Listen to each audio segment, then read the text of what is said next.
So very good morning, girls. So today's thought or today's quote will be, your mind will always believe everything you tell it. You tell it good, it's going to believe in good. You tell bad things, it's going to believe in bad. So we have the control of our mind. I want you to feed your mind with faith, feed it with truth, and feed it with love. So our mind is under our control. Today, let it be a day of blessing for all of us, and feed your mind with good things like faith, truth, and love, because your mind always believes everything you tell it. The winners of yesterday's quiz, for the assignment questions, all three questions rightly were answered by many students. So congratulations on your effort. The first three who came up is Savina. So congratulations, Savina. Second, it was Kirtana. So congrats, Kirtana. Preeti N, Steffi P, and Manasa. All three together came in on the same time. So congratulations to all the five girls, Savina, Kirtana, Preeti N, Steffi P, and Manasa. So hearty congratulations, girls. Keep going. So we'll move on to today's chapter. We'll continue with the 1, 2, and 3 mark questions which are there, and we will discuss one concept of 5 marks, that is the principle of a capacitor. So as we get into our class, a few had doubts how to write the notes. Some wanted in question answer type. So I made today's slides more of this question answer type, and wherever you have derivations, I'm highlighting the color of the heading in yellow or some other color. So that will be the question. Question will be derived expression for electric field. If the heading is just electric field, you can write your question as derived expression for electric field. That is how I want your notes to go. 1 and 2 mark questions, question and answer, I'm posting it. Derivations, heading will be there. So you can see the heading and make your question. Just add the word derive. So we move on to our 2 and 3 mark questions. First one, define drift velocity. This was, you had little doubts in what is drift velocity. I'll repeat it. See, you have to just learn 3 important words here. Word number 1, average velocity. Okay. Second word, the electrons get drifted or they move away. That's the meaning. So first word is average velocity. Second word is electrons get drifted. Third point you're going to learn is against the applied electric field. So you join all the 3, you get the definition. Average velocity with which the electrons in a conductor get drifted or they move away against the applied electric field, we call it as drift velocity. I think it's clear for you now. Electrons are negatively charged, so they will keep on moving. When they are in an electric field, they will get drifted or they move away against the applied electric field. If electrons are moving forward, electric field will be in the opposite direction. So that velocity is called as drift velocity. Just 3 words. Average velocity, conductor or electrons will get drifted against the electric field. Combine everything. Average velocity with which the conducting electrons in a conductor get drifted against the applied electric field. We call it as drift velocity. And the formula is Vd is equal to minus small e, capital E divided by m into V. Capital E is your uniform electric field. Small e is the charge of an electron. M is the mass of an electron. And your V here denotes the relaxation time. So this is a 2 mark question. Next question for today. Explain the dependence of resistance on the dimensions of a conductor. So here we are going to see 2 factors, length and area. So this resistance of a conductor will be directly proportional to the length. So directly proportional, both will increase simultaneously. So for resistance, it has to be directly proportional to the length. What is the second term I told you? Area. So area and resistance will be inversely proportional. If resistance increases, the area will decrease. Or If area increases, the resistance will decrease. So resistance of a conductor is directly proportional to the length of the conductor, and it is inversely proportional to the area of cross section. That's why we write R is proportional to L, directly proportional, and R is proportional to 1 divided by A, that is inversely proportional. If I combine both, I can write it as R is proportional to L divided by A, length divided by area. Now remove the proportionality sign and introduce a constant. That constant is denoted by the symbol Q, and it is called as the resistivity of the material of the conductor. You can use the symbol Q, or sometimes rho also is used. So how the conductor's resistance depends means directly proportional to length. Point number 2, inversely proportional to area of cross section. And if they are equal, we have a proportionality constant which is called as your resistivity. So the question third is state Kirchhoff's law. You know, we have two laws for Kirchhoff.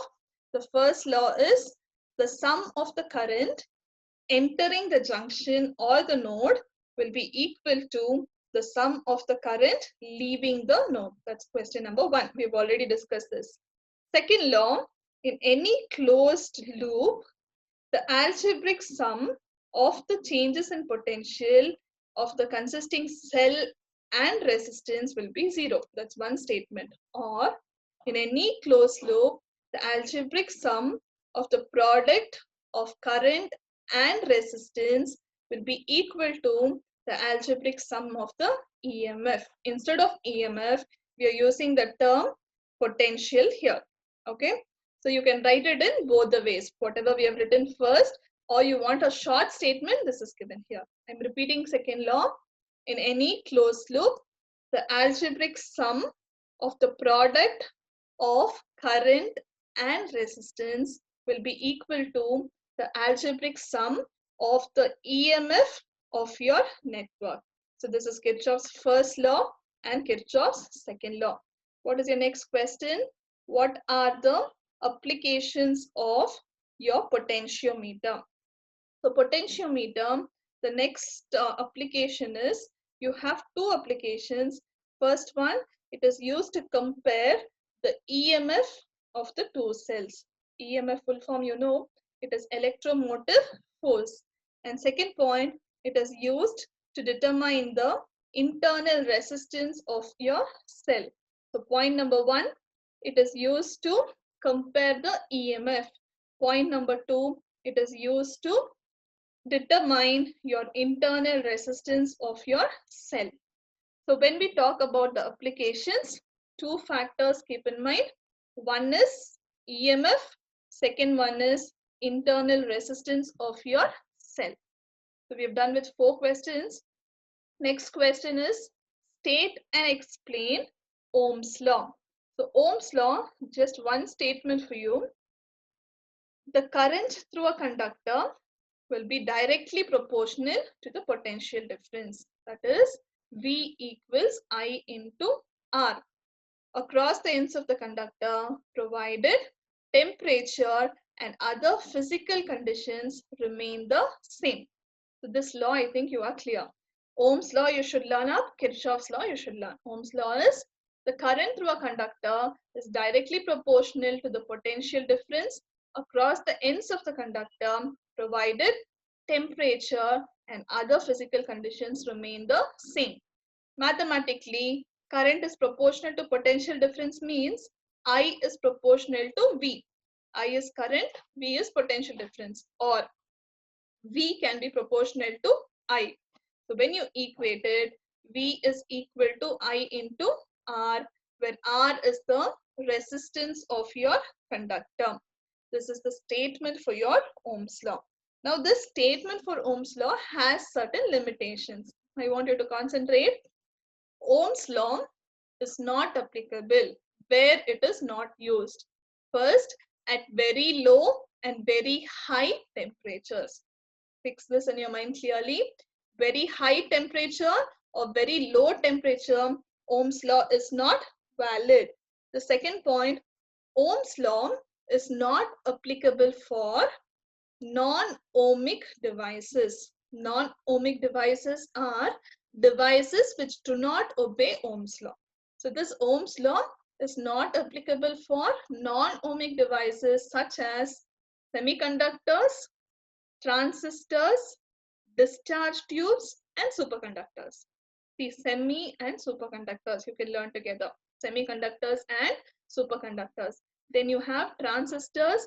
Along with that, you also have discharge tubes. So where Ohm's law is not valid, point number 1, at very low and very high temperature. Point number 2, it is not applicable for non-ohmic devices. Next question I've already discussed. How does resistance depend on a conductor? Resistance of a conductor is directly proportional to the length and inversely proportional to the area of your cross section. Now, before we move on to the next question, we'll ask a few questions for you now. Okay. I will ask the question. Those who know the answers, just raise your hands. Define drift velocity. Vishalakshi. Very good. You can answer. The average velocity with which conduction electrons in a conductor gets different against applied electric field is called drift velocity. Very good, Vishalakshi. Kavishri. You raised your hand. The average velocity which electrons get drifted towards the positive ends of the conductor. Very good. Next question. Good, Kavishri. I want you to tell me how resistance depends on length. Sneha Purushottam. How does resistance depend on length of a conductor? Is it directly proportional or inversely proportional? Resistance of a conductor is directly proportional to the length of a conductor and Very good. inversely proportional to the Enough. area Good, of. good. Huzaifa, how is it proportional to the area of cross section? Resistance of the conductor is inversely proportional to area of the conductor. Area of the Conductor. Cross section of the area of the conductor. Yes. Area of cross section is denoted by A. So this resistance is directly proportional to the length, inversely proportional to the area of cross section. Reenu, Kirchhoff's first law.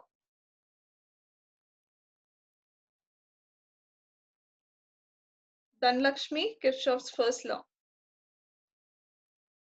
Statement of Kirchhoff's first law. Arshia.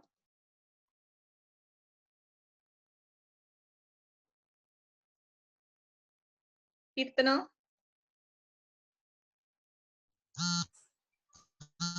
Statement of Kirchhoff's first law. The algebraic junction in any electric network. Yes, Kirtana. The algebraic sum of electric currents at a junction in an electric network is always zero. Very good. Nancy, Kirchhoff's second law.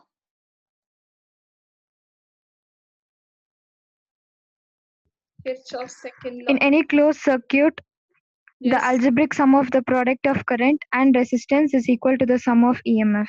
Very good. Now, our next question will be, what is the uses of a potentiometer? Vishalakshi, uses of a potentiometer, any one? Your mic is on, Vishalakshi. Yes. Potential is used to compare EMF of two cells. Potentiometer is used to determine the internal resistance of a cell.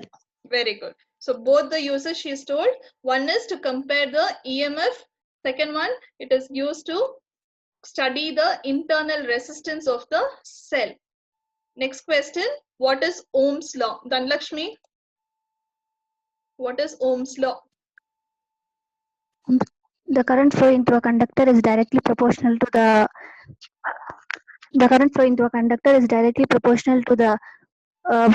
potential difference between the ends of the conductor, provided temperature and other physical quantities remains constant. Very good, Dhanlakshmi. Aisha, I want the mathematical form for Ohm's law. Equation. What is the mathematical Current is equation of, directly proportional. in terms of symbols? How is current denoted? V is equals to R I, ma'am. Very good. What is R- V there? V is called V as is your? potential. Good. What is I? Capital I denotes? Temperature, ma'am. I, ma. I. In your statement itself, you tell, see. I Physics, stand. ma'am. Yes. Potential difference. I stands for current. What is R? Resistance of conductor, ma'am. Very good, Aisha. So V is equal to I into R. V stands for potential, I stands for your current, and R stands for resistance. What are the disadvantages or what are the limitations of Ohm's law? Formula? Limitations of Ohm's law. Yes, formula. Where it is not used. Swati K. Limitations of Ohm's law. Your voice is breaking, my girl. Only for Yes. it is not applicable for non-ohmic devices like semiconductor. It is applicable only for the conductor that is very low or very high temperature. Very good, Swati. Very good. Okay, Savina will answer again. What are the limitations of Ohm's law? Savina. What are the limitations of Ohm's law? Arshia? Yes, ma'am. Yes. It is not applicable at very high. Shall I start, ma'am? Yes, Mayas. It is not applicable at very high and very low temperature. It is Very not good. applicable to electron tubes and discharge tubes, ma'am. Very good, Arshia. Very good. Savina will try again. Yes, ma'am. Tell me, ma'am. Limitations of Ohm's law. It is not applicable for conductors at very low and very high temperature. It is not applicable for non-ohmic devices like semiconductors, example diode and transistors. It is applicable only for conductors at constant temperature and if all physical conditions remain the same. Very good, Savina. So we'll move on to our next question. What or write the electrostatic properties of a conductor? So first property, in static state, when they are at rest, inside a conductor, electric field is 0. So in static state, inside a conductor, electric field will be 0. Point number 2. At the surface of a charged conductor, electrostatic field must be normal to the surface. That is, it has to make an angle of 90 degrees. First point, in static state, inside a conductor, electric field is 0. On the surface of the conductor, the field will always be normal. Third point, the interior of a conductor can have no excess charge. That is, charges cannot enter inside the conductor in static situation. Point number 4, electrostatic potential is constant throughout the volume of the conductor and it is equal to the potential as on its surface. Yesterday's class we saw what are equipotential surfaces. So what are equipotential surfaces is the potential should remain constant throughout the volume of the conductor and that volume should always be have the same potential as on the surface. Now you take a small piece of conductor. It can be a wire, say a wire of 5 centimeters. I measure the potential at any point on the 5 centimeter length. Say at 1 centimeters, I measure once. Then I move up to 3 centimeters and measure. Again, I go to 5 centimeters and measure. At all the points, the potential should remain constant. That is the meaning for equipotential surface. Next point, electric field at the surface of a charged conductor is given by the formula E is equal to sigma divided by epsilon naught into n cube. This is your Gauss law. The total electric flux is equal to 1 by epsilon naught times your charge. So that formula is written here.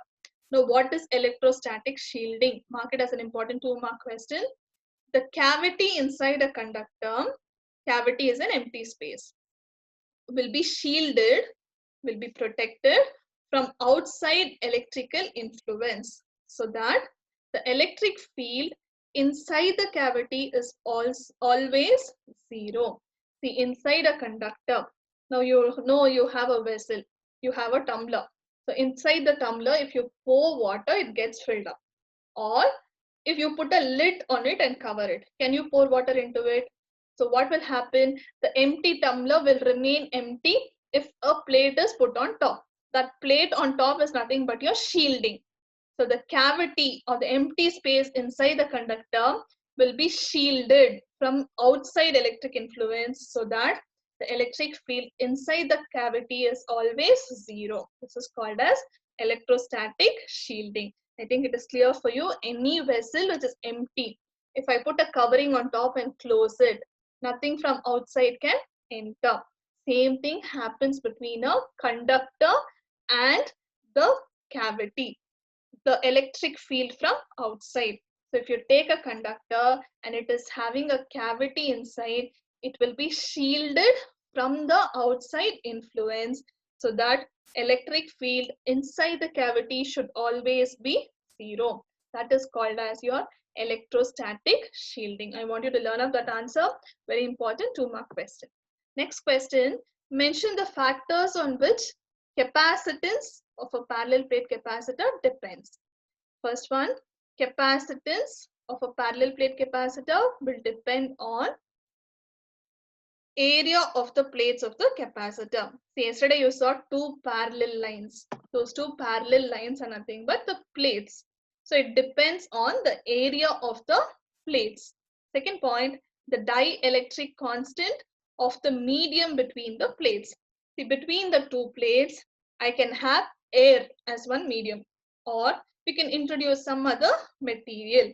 So second factor is the dielectric constant of the medium. Now, what is this dielectric constant? It is the ratio of permittivity in free space to the permittivity in the medium. Epsilon naught divided by epsilon r. That is called as your dielectric constant. So point number 1, capacitance depends on area of the plate. Second point, the dielectric constant of the medium between the plates. Point number 3, the separation between the plates. If both the plates are closer, more number of charges can get transferred.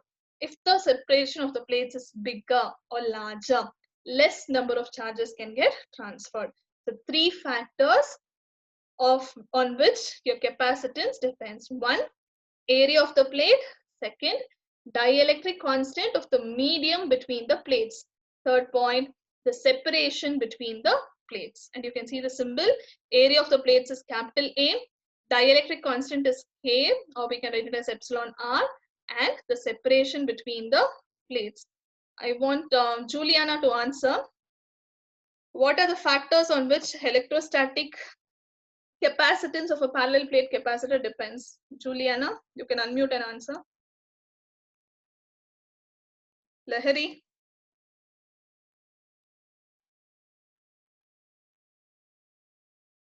Nida.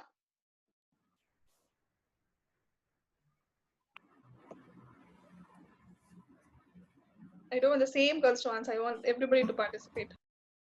Yes, Nida. Ma'am, cannot hear you, ma'am. Ma'am?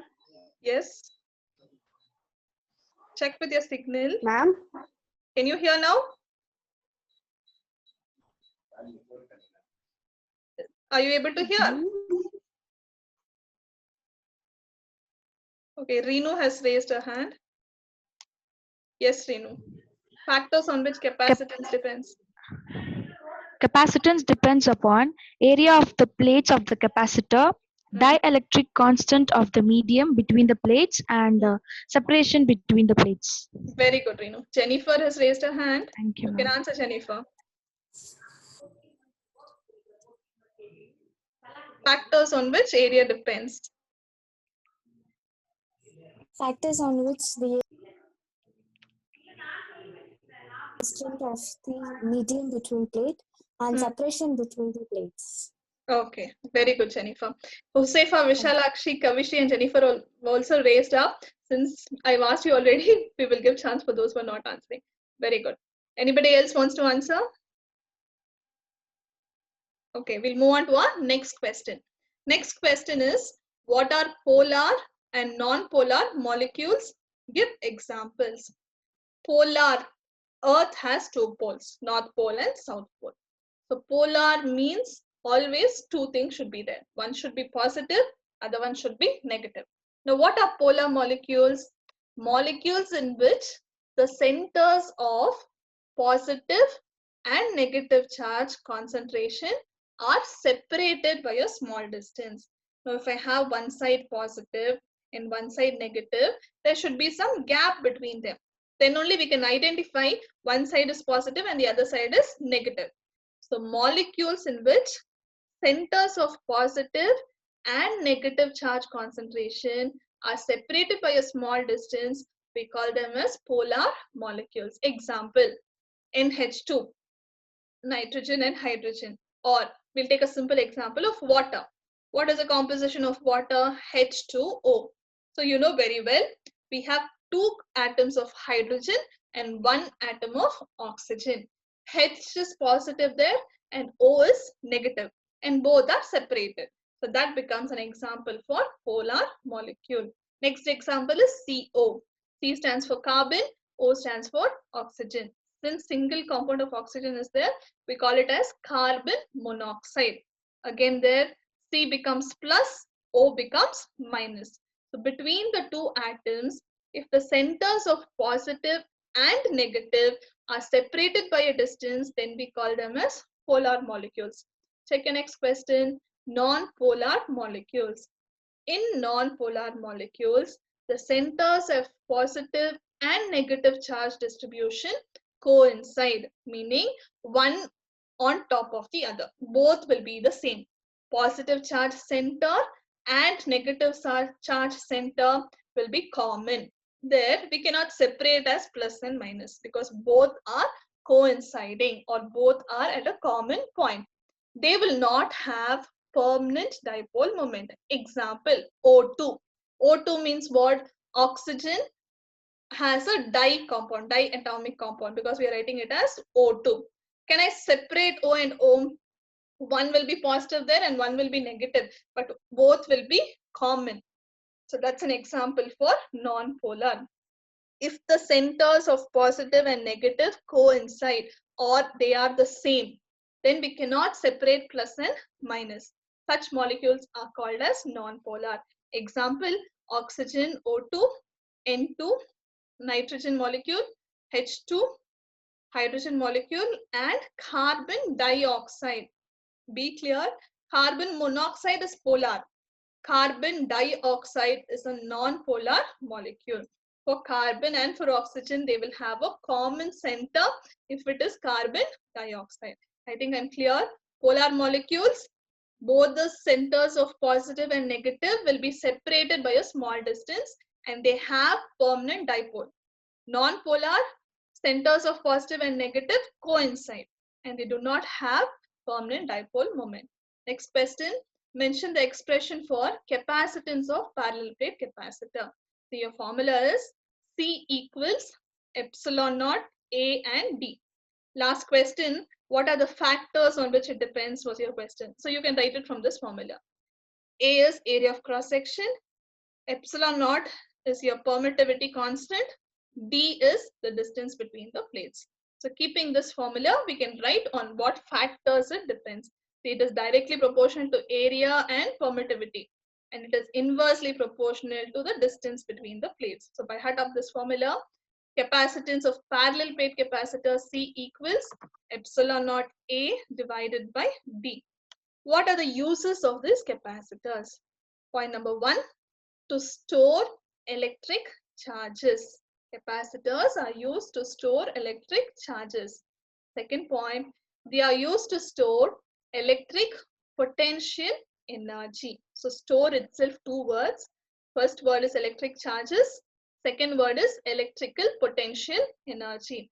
Third point, in AC circuit, AC is alternating current circuit. They are used to control your current. So to control the current in AC circuits. Point number 4, to avoid sparking in gaps. So when we do a coil setup, there will be sparking coming between two wires or two conductors. To avoid that, we can have a capacitor. Sparking is current will get infused and you will get flames or sparks. To avoid that, we can use a capacitor. So 4 uses: to store electric charges, to store electric potential energy, in AC circuits to control current, and to avoid sparking in your gaps.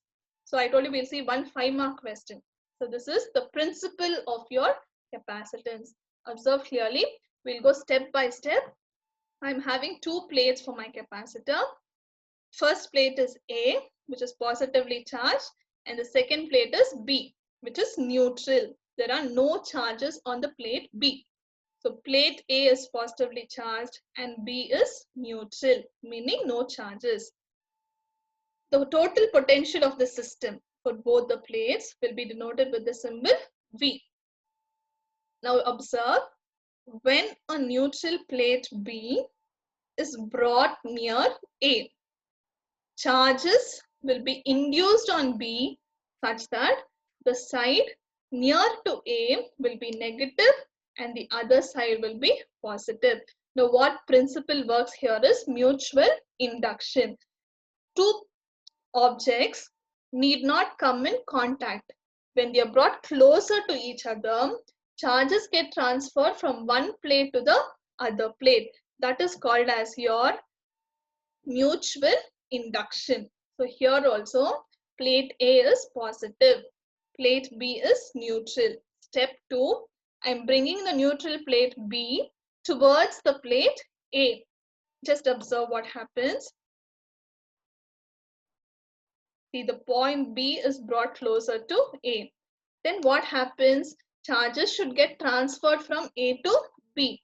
The end which is closer to A will have opposite charges, because like charges will always repel and unlike charges will attract. So whichever end is closer to B will become negative, will have the opposite charge. That is what is given here, such that the side near A is negative and the other side will become positive. This is a neutral plate. When I bring closer, whichever is closer to A becomes negative and the other side will become positive. Here also the total potential should remain constant. You look at the third point.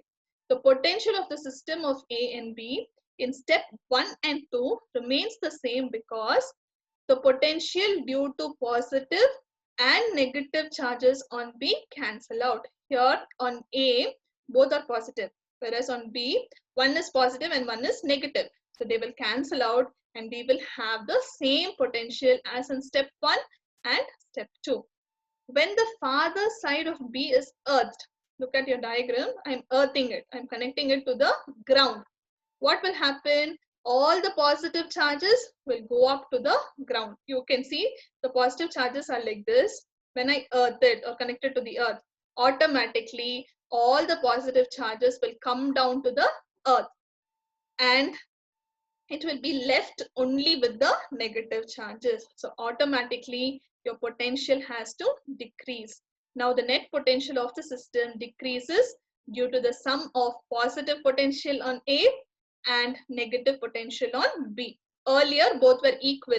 Now we don't have any positive terms because it is earthed. So automatically your potential will decrease. To increase the potential to the same value, I want it to become V itself. What we can do is additional amount of charges can be given to A. So when we give additional amount of charges to A, automatically it becomes like a capacitor. This means the capacity of storing charges on A increases. So this is the principle of your capacitance. It works on the principle of mutual induction. Plate A is positive, plate B is neutral. When you bring plate B towards plate A, the end close to A will become